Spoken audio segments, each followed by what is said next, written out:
Всем привет, дорогие друзья! Цель этого обзора предоставить информацию о PlayStation 3. Посмотрите этот ролик до конца, и вы можете узнать кое-что, чего раньше не знали. Ну а если что-то знаете, то что не знаю я попрошу вас написать об этом в комментариях к этому ролику. Спасибо.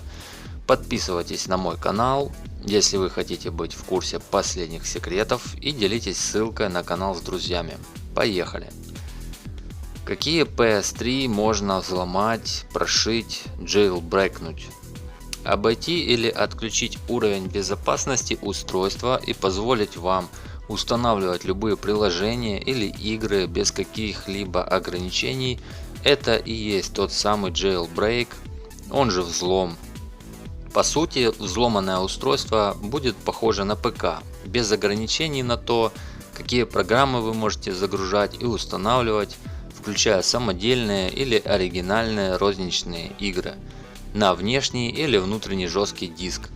Другими словами, вы больше не ограничены запуском программ, которые были зашифрованы, подписаны и распространялись в специальном формате.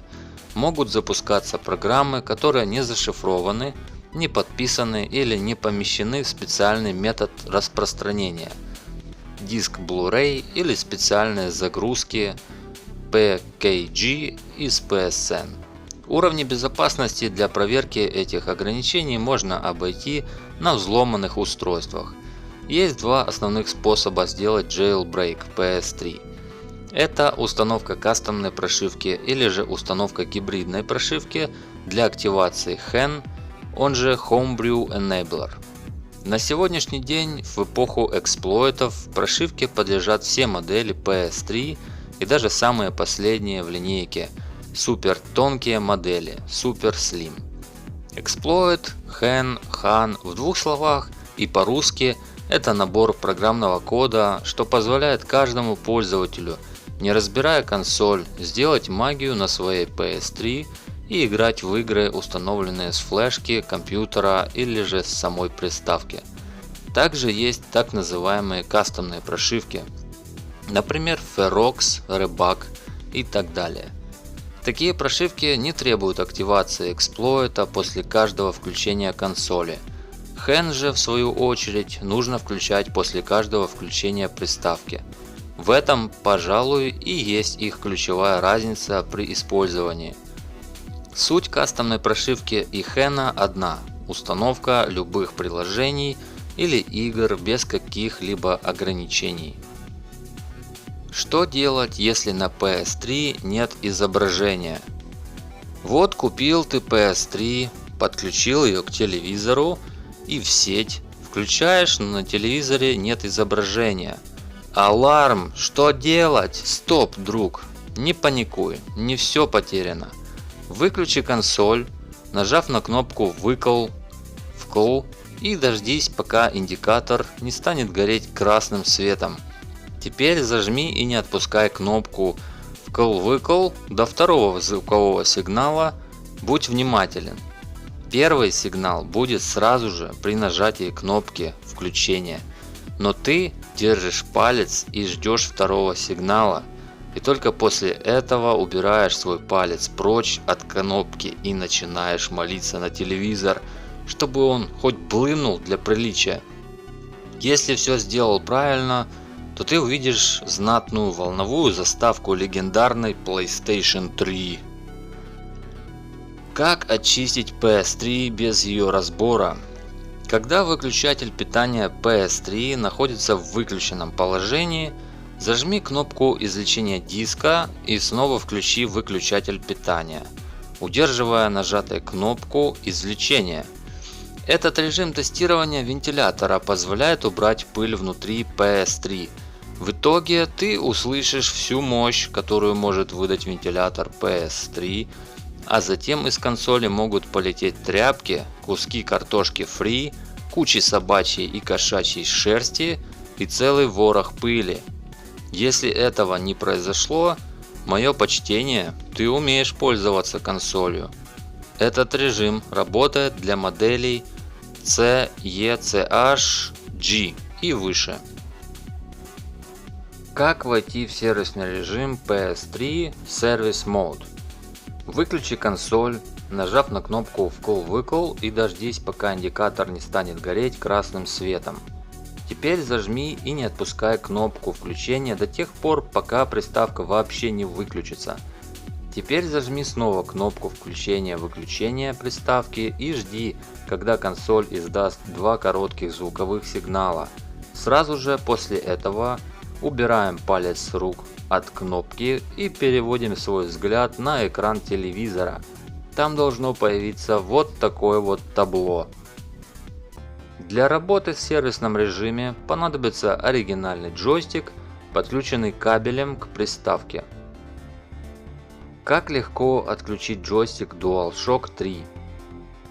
Чтобы твой джойстик от PS3 не мигал полдня в поисках дохлой плойки и не садил свою и без того подгулявшую батарею, не обессудь, зажми кнопку PS и не отпускай ее 10 секунд. После этого джойстик выключится и не будет зря работать. Как принудительно выключить PS3? Для быстрого выключения приставки зажми кнопку включения-выключения и удерживай ее в течение 6 секунд. Консоль выключится корректно и при включении на экране не появится каких-либо сообщений о некорректной работе и ошибок. Где-то мы уже такое видели, да, ребята? По-моему, на ПК. Как сбросить настройки привода Blu-ray?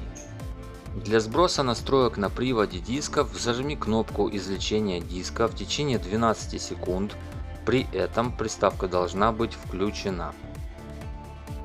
Как удалить прошивку HEN, кастомную или Ferox и так далее? Для удаления jailbreak с PS3, будь то кастомная прошивка или гибридная прошивка, достаточно установить официальную или гибридную прошивку снова из сервисного меню Safe Mode. Что такое желтый огонь смерти и как уберечь свою консоль? Желтый огонь или свет смерти или Yellow Light of Death — это обычная фраза, которую люди используют для описания следующей последовательности. Они пытаются включить свою PS3 и в итоге появляется следующее. Красный свет мигает 3 раза, желтый свет мигает, зеленый свет мигает, пищит 3 раза, красный свет мигает. Приведенная выше последовательность может немного отличаться, но вы видите мигающий желтый свет, иногда отображается оранжевым. Желтый огонь смерти – это общая аппаратная неисправность, которая может означать множество вещей. Однако одна из проблем – треснувший припой, из-за чего PS3 думает, что один из его внутренних чипов не подключен или каким-то образом сломан. Треснувший припой может произойти, когда микросхемы становятся слишком горячими. Скорее всего, это чип RCX, он же графический чип, и материнская плата начинает гнуться, что может привести к растрескиванию припоя. Во избежание этой ошибки следует снизить среднюю мощность, поступающую на микросхемы, посредством замены источника питания, а также возможно улучшить теплоотвод от процессоров к радиатору посредством использования качественных термопаст. Все это может предотвратить возникновение этой ошибки, однако если твоя PS3 работает стабильно, не гудит и не свистит, то и не стоит забивать голову по поводу желтого огня смерти. Что такое красный экран смерти? Красный экран смерти обычно появляется в более поздних моделях PS3 FAT, сразу после того, как вы включили PS3. Это может произойти сразу же после появления логотипа PS3 и волновой анимации. Эта ошибка связана с программным обеспечением. Во время процесса проверки возможно повреждение флеш-памяти, NAND или блоки жесткого диска. При возникновении ошибки экран становится красным, и вы видите сообщение: «Произошла серьезная ошибка. Обратитесь в службу технической поддержки за помощью». Способом ремонта в домашних условиях может послужить замена внутреннего жесткого диска. Как это сделать, вы можете узнать на моем канале. Дорогие друзья, подписывайтесь на мой канал, ставьте лайки и пишите комментарии к этому ролику. И, пожалуйста, делитесь ссылочками с друзьями. Спасибо.